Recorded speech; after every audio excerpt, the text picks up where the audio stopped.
everyone. Welcome to our developer office hours. I'm Tracy Rogers. I manage our Tableau community, and I'm really excited today to have three of our Tableau Server Client developers with us. We have Ben Lauer, Russell Hay, and Tyler Doyle. I'm just going to let them kick it off. They're going to give a quick presentation about what the Tableau Server Client is and what it does and some other future things to look forward to. And then we have a pretty small group, so I think we'll probably just end up taking everybody off mute and we can open up for Q&A. So with that, I'm going to turn it over to Ben and the crew. All right, has the camera been properly redirected? I think so. Everyone can see us, okay? Hi. Thanks, Tracy. I'm Ben Lauer. I've got Russell Hay with me and Tyler Doyle, as she said. Jared Dominguez couldn't make it today, but he is in charge of our documentation for our developer APIs here at Tableau. So we were hoping that he could join to talk about the great work that he's done with the docs for the Tableau Server Client, but we will still show those to you. So just quickly, I want to talk a little bit about what the Tableau Server Client, or TSC, is. We've had a REST API for Tableau for a couple of years, and it's really great. It enables you to automate things with your server. We can add and create users. We can upload and update content. We can add users to groups and so on and so forth. But we heard from many of our customers out there that working with the REST API directly was a bit of a chore. And a lot of this came down to having to create these very specialized bodies, these XML bodies for your requests, and then handling the responses. And there's just overhead that every one of our customers was having to use, or to incur, I should say, on that overhead. And we thought we could do better. And so last summer, we had an intern on our team, Chris Shin, who I'm very happy to say is returning to Tableau after he graduates this year. And his project was to create a client library for the REST API. And again, this is really just about increasing your productivity. You can still use the REST API directly, but we're encouraging folks to use the Tableau Server Client. It's fully supported by our team. I have here on my slide 300 plus versus 20. And what that is in reference to is, if you look at our official sample for publishing a workbook, with the REST API directly, it's over 300 lines of code. And with doing the same task with the client library is less than 20. You can get the client library from the Python package index. You can just pip install Tableau Server Client. That'll install it.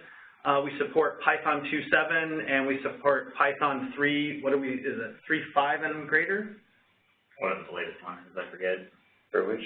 Do we support all 3.x for Python? Yeah, oh, yeah. Yeah. Of course, all the relevant ones. Yeah, all the relevant ones. I've been sure. Yeah. But also, the project is, all the source code is on GitHub. And our team actually works in the open. We do our code reviews on GitHub. We have customers sending in issues and feature requests and even pull requests. And so that's all happening on GitHub. So I do want to just jump over for a second and show you. So here I am on GitHub. This is tableau.github.io. And this is a place where you can see all of the growing number of open source projects that come from Tableau. And then I can also just search here. If I wanted to do server client, I can start to type that in, and I'll filter down. And let's just take a look at the server client Python. So this is a standard GitHub repository. So we can come in and get all the code here. We've got samples. We definitely encourage people to take a look at the samples, especially if you're getting started with Tableau Server Client. The published workbook example that I mentioned, we can look here, and you might say, oh, this actually says it's 64 lines of code, which is technically true. I said it was less than 20. Well, it's because we've got 15 lines of comment We also have a bunch of arg parsing up here, which is not really necessary. You could call all of these things just with the actual variable names directly. So really the meat of it is right down here where we would sign in to our Tableau server, and then once we're signed in, we can get our default project and then publish a workbook to that. So I'll just jump back here. There's also a link for the server client library's docs, and this is where we can check out the getting started documentation. This is walks you through the prerequisites you need. You need to have Python installed. Again, as we said on the slide, you can pip install. You can also install directly from GitHub if you wanted to use one of our newer versions that is in development. We have a few different branches, and you can always get the latest from the development branch using this command here that's highlighted. And then also you can get the samples and clone those down and run those locally. We've got an API reference here which walks through all of the things we can do, how we use all of the aspects of the server client library. I'm not going to go through this at length. I would just encourage you to take a look at the samples if you are new to the server client library and use those as your jumping off point. So a couple notes here, a couple bullets on the future of the Tableau server client. We do intend to support more languages.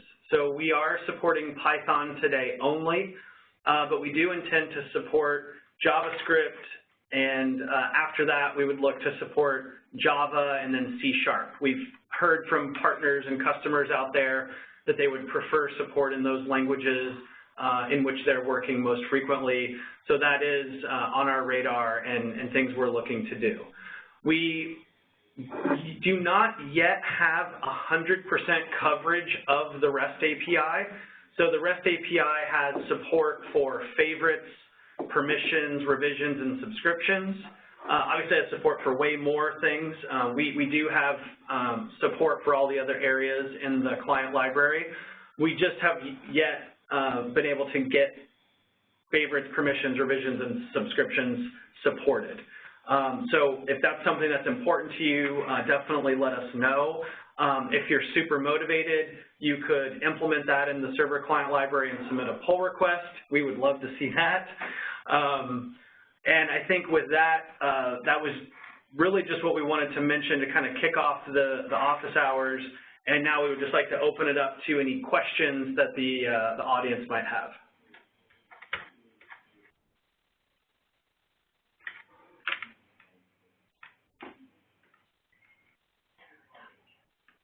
Okay, if you are on mute, you can take yourself off the mute. Feel free to just jump in with a question, or you could type it into the chat window if that works better for you. Hey, I have a question. Sure.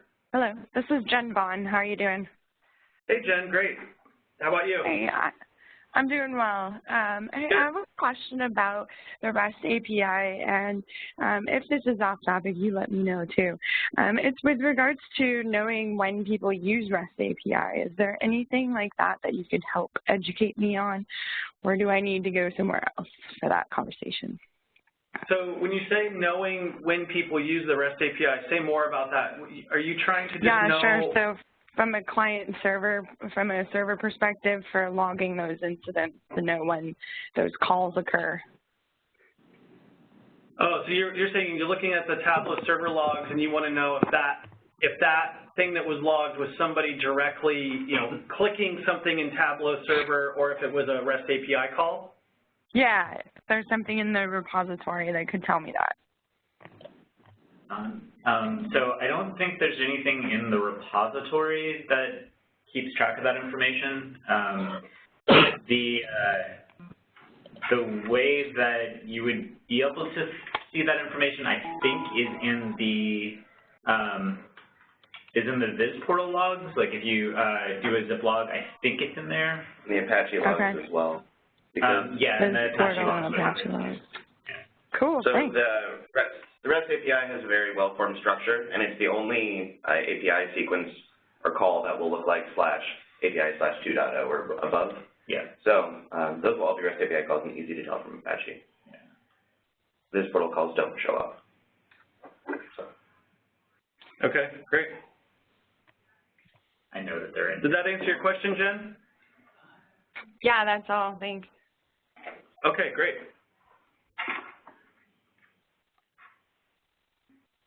Yeah, interesting. Could be strip off the API. So the Apache logs would probably be the best place to find them. Apache logs is the best place. Yeah, yeah, because the viz portal logs strip off some of the URL. So. And they're also just a little noisier because they talk about everything it does under the cover too. Well, yeah. Exciting. So I'll follow up if I need more details, but I'll check it out. Okay, great. So we've had a couple questions that folks sent in ahead of time, so we can jump over to one of those. So one of the questions was, hey, this sounds great, but where do I find the Tableau Server Client? And the best way to get access to it is assuming that you already have Python installed on your machine. If you don't have Python installed, you'll need to go to python.org and install for whatever machine, whatever operating system you happen to be on. We recommend that you install the latest version of Python, which is 3.6, I think, right now. 3.7, I think, is in beta. Whatever the latest version is, 3.6 is what we recommend. And then once you've installed Python, the easiest way to get the Tableau Server Client is just to use pip and do pip install Tableau Server Client, all one word. Then you'll have what you need on your machine, and then you can do a git clone to get our samples, or you could just go straight over to the GitHub repository and you could just download from here. It'll download a zip file to your machine, and then you can have those samples and run those locally. All these Python files you could run locally. So, Luke asked the question, is pip only for Linux? No, pip works on Windows, OS X, and on Linux. So anywhere that Python works, pip will be supported. Yeah, pip is just the Python package manager. So it's bundled with pretty much every version of Python that you have. So like if you have active state or what's the new Anaconda, both of those will have pip available. And why don't you mention what Anaconda is and what active state is? So active state is probably the first distribution of Python for Windows back like a long time ago, before Python actually even officially supported Windows, or like they weren't really producing binaries if I remember correctly. Anaconda is a package for a package of Python that is bundled for data science and other like machine learning type stuff. So it comes packaged with a bunch of different plugins, or sorry, modules that help you do data science and or machine learning. Yeah. Got like scikit-learn, NumPy, and a few other things. Yeah, my experience is that when I've installed Python on Windows, I'll tend to do the Anaconda installer because, as Russell said, I get all those additional packages that if I'm doing a tutorial or I'm doing something on, I'm using something from online, a lot of times it will use those very common modules that are already there for you with the Anaconda installer. You can always install those things separately, but it just saves you less work to do the Anaconda route. Well, and it's also nice because some of those require compiling, and installing Python modules that require compiling under Windows is fraught with peril. Yeah, that's a good point.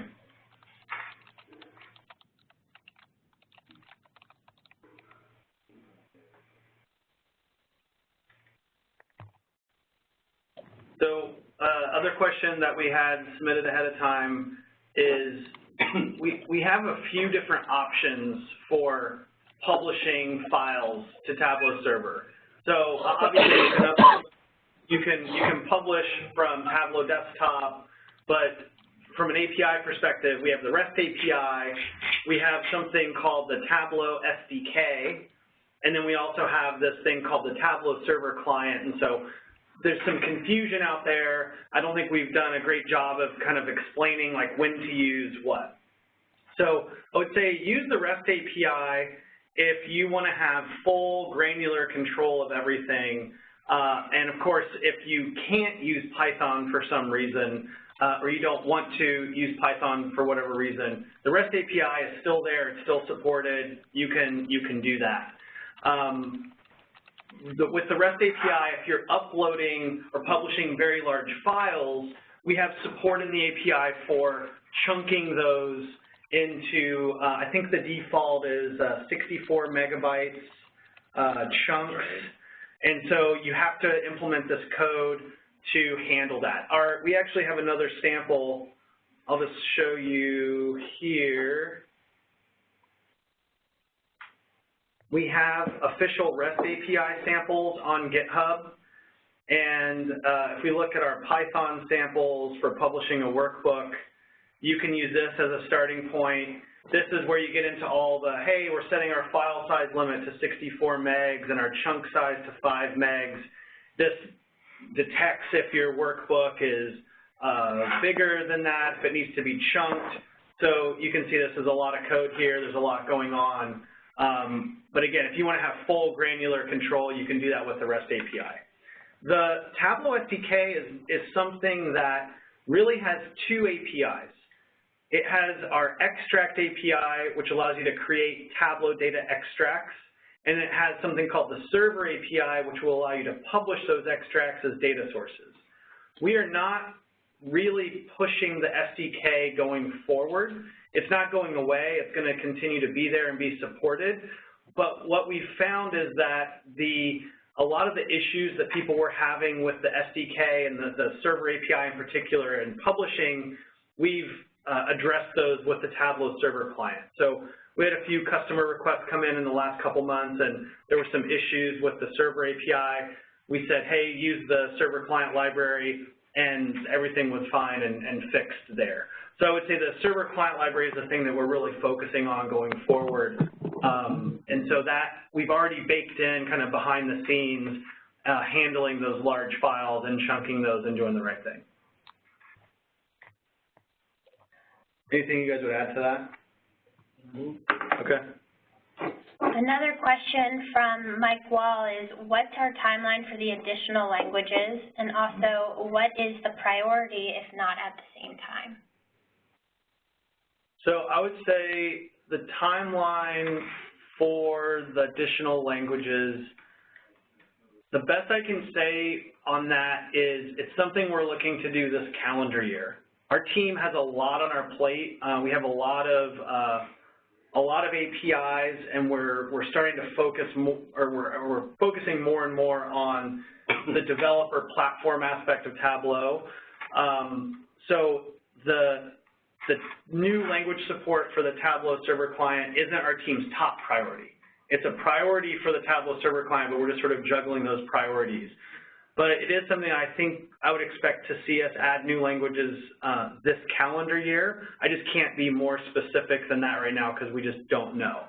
I would say that JavaScript is likely to be the next language that we will add.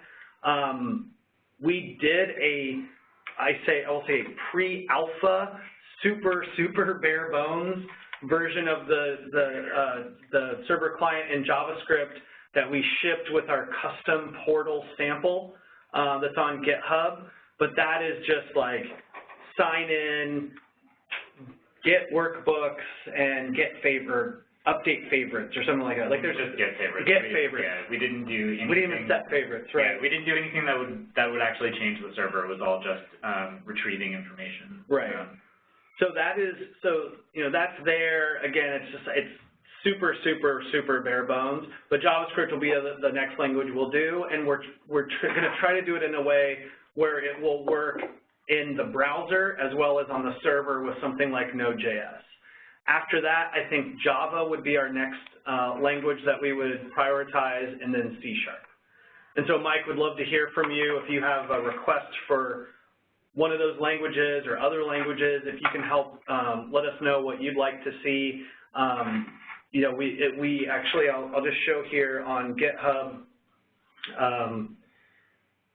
If I go to Server Client Python, you can also see under the issues here what problems or bugs people have reported, and then also what enhancements or new requests have come in. So if you have a request, I would encourage you to just come here and post it. We have conversations here on, as you can see, most of these items. We ask for clarification and we engage with folks here. So would love to hear more from you if you want to help inform our prioritization there.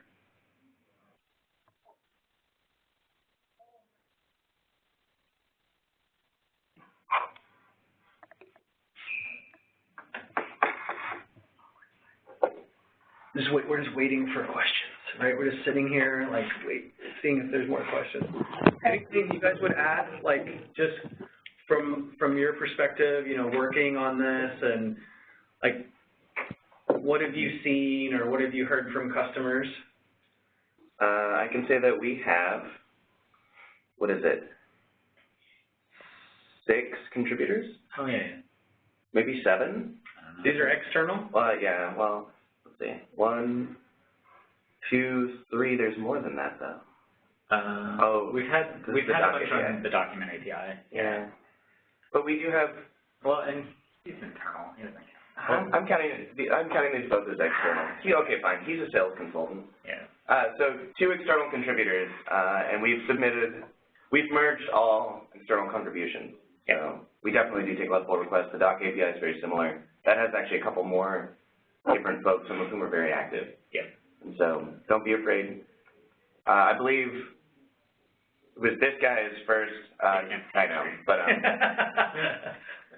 I was trying to figure out how to pronounce his screen name. Tyler's pointing at his screen here. Yeah, Jordy Ladd. It was his first contribution ever, I think, to anything at all on GitHub. Yeah. Right? And actually, same with Kovner, who might be internal, but at least in Python for Kovner. Yeah. So what would you, so if someone out there was thinking about submitting a request or even a pull request, what would your advice to them be, especially someone like Jordy there who's first timer and never done something like this? Open an issue, and if you have any questions, don't be afraid to ask them there. There are no dumb questions. We're happy to help with implementation-specific stuff, like how the server client library does things, but also just basic Python stuff if you're sort of newish to Python. Docs are a great place to start, and we're very light on them. And that sort of helps you get used to the mechanics of all the weird Git commands that I still have to Google every time I do them. And then read the dev guide and improve the dev guide. A great way to improve it is to try and follow it and see where it failed you. Yeah, I would say too that I think the reason why the people who have submitted pull requests, the reason why those have been merged is because they engaged with us early, right? I think that's a thing I would recommend is if there's something you want to do, as Tyler said, open an issue, let's have a conversation about it. It's possible it's something that we're already working on, and let's not double up on effort, but also it just would help to ensure that the enhancement request or the way in which you're thinking about making the enhancement, that it aligns to the overall project direction and architecture and all of that.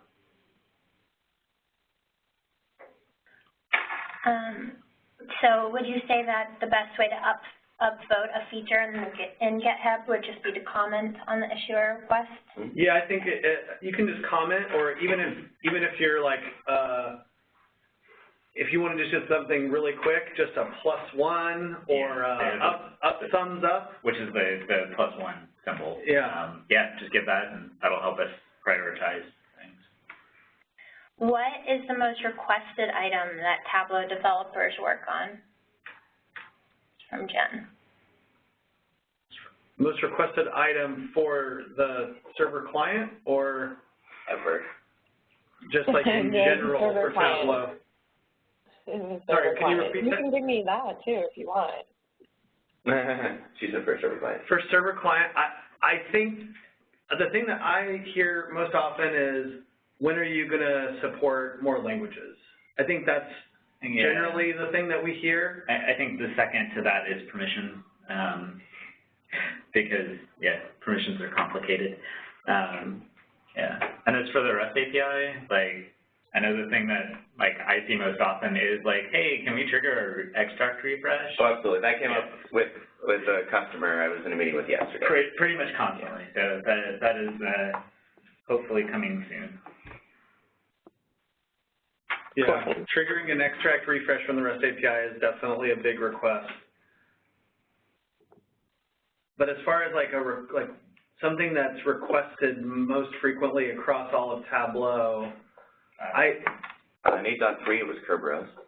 Well, yeah, I feel like every customer has their own sort of needs and wants in the way they use Tableau, but I would say maybe like a general statement would be, there's always new sources of data that customers are going to want to connect to. So I feel like connectivity continues to be one of those things we just hear a ton about. Like, when are you going to connect to this new database or that new file type or whatever it may be? And so the company's always working to address that for sure.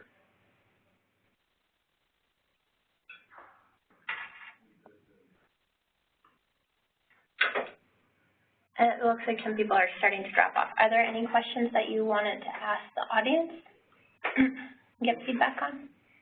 I guess, you know, my question would just be, if you have tried out the Tableau Server Client, you know, do you have feedback for us? Are there things that you would like to see us do better or change? And if you haven't tried it out, why not? That's sort of. Well, that's sort of aggressive.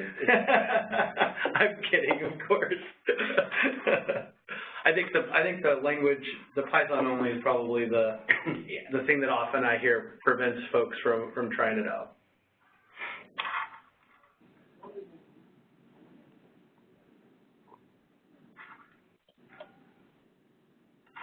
Does anyone on the phone have feedback they'd like to give to our 3 developers here?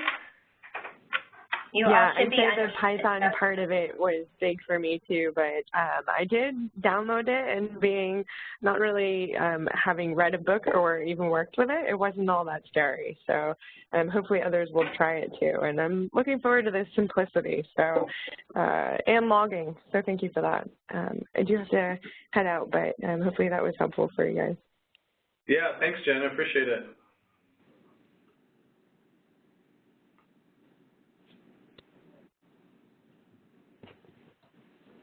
Hi, this is Luke Brady from Cerner Corporation. We've used the API to create new projects and then also try to set permissions for those projects whenever we have a new publisher on our server, trying to automate some of the tasks that we have to do whenever we get a new publisher.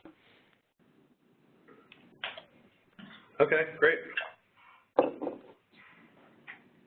Can you share any more about when you get a new publisher? Like, sounds like maybe you would have some workflow there at Cerner around adding new publishers. Can you talk at all about that? Like, what types of things you do or need to do? Sure. So basically, someone just reaches out to us, says that they've gotten a Tableau desktop license. So what we have to do then is we go and we add them to a group on the server that basically has all of our publishers in it. We add them to that group, then we make them a publisher, and then typically what we'll do is we'll reach out to that publisher and ask them what the name of their project needs to be, and then we get that name. Then we create either one or a couple of projects for that publisher to add their content to, and then we also have to get whatever DLs or Active Directory groups that they want to have access to that project. And then we go and we set those up to have permissions to the project for them. And then we email them some additional documentation about how to publish and how we do governance in those kinds of things. So really each time we get a new publisher, it's probably only maybe 10-ish minutes of work. But one of the ways that we want to kind of improve that is basically just have some kind of web form or something where someone, who wants to be a publisher can go and basically submit a bunch of information to us. And then we just output that to some type of like a text file or something, then have some script go and do, all those tasks without, having to actually have somebody go and, spend the multiple minutes typing out, the DLs and creating their project and all those things. We could kind of format it in some way where we could do it through one of these APIs. That would save us, a little bit of time each time we get a new publisher. And we have a couple of new publishers really every week, and it's, it's not a huge amount of time, but if there was some automated way of kind of doing all of that, which we're trying to do with the API, that's kind of one of our short-term goals. And another goal is to be able to publish extracts to the server where that database type isn't like yet supported, which those are pretty far and few between, but there are kind of a couple out there where we could hit it with Python or Java or some other language, save off the results of that query into a text file, and then use the API to publish that and create an extract off of it. Yeah, great. Yeah, everything you've described there sounds like things that we should definitely be able to support. And if you run into issues or have feedback on how we could support it better, we'd definitely love to hear from you how that goes. Sure.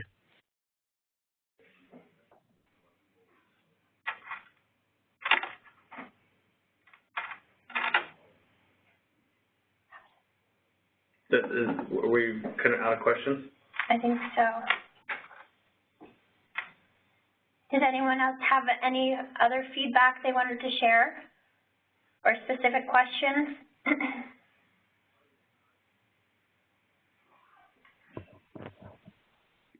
Yeah, we can wrap up. We're here for the questions and how we can be helpful. So that's it. We don't have to hold people.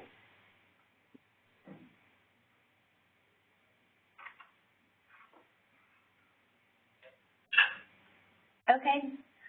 Well, it seems like we've kind of come to a standstill with some questions, but if people do have follow-up questions, there is a thread on the community that we are monitoring. So if you want something to, if you have, as I said, a follow-up question that you wanted to ask, I just put it into the chat here. And feel free to ask a question there, and we'll make sure that it gets answered. Thank you, everyone, for joining us. Yeah, thanks for coming. Thanks for setting it up, Tracy. Appreciate it. And we'll send out this recording too. All right. Bye, guys. Bye. Thanks.